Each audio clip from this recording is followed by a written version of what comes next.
સુરત શહેરમાં ખાડીપુરે ઘણા બધા લોકોને અસરગ્રસ્ત કર્યા છે, ત્યારે સરકારે તાત્કાલિક સહાયની ચૂકવણી કરવાની જાહેરાત કરી હતી। કેશડોલ આપવા માટે વહીવટી ટીમો કામે લાગી છે। સુરતમાં ખાડીપુર બાદ સરકારની સહાય ચૂકવણી શરૂ થઈ ગઈ છે। ઘરવખરી નુકસાની અને કેશડોલની ચૂકવણી પ્રથમ તબક્કામાં કરવામાં આવી રહી છે। 800થી વધુ પરિવારોને 6,800 રૂપિયા લેખે ચૂકવણી થઈ રહી છે।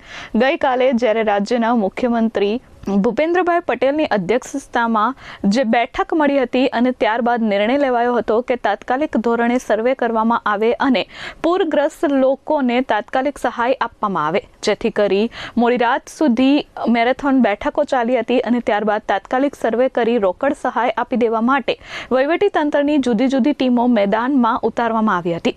સરકારી ખાતા દ્વારા પૂર અસરગ્રસ્ત લોકોને સહાય આપવા માટેના કવરો તૈયાર કરવામાં આવી રહ્યા છે। તમામ ઝોનમાં અધિકારીઓ અને કર્મચારીઓ દ્વારા કામગીરી કરવામાં આવી રહી છે।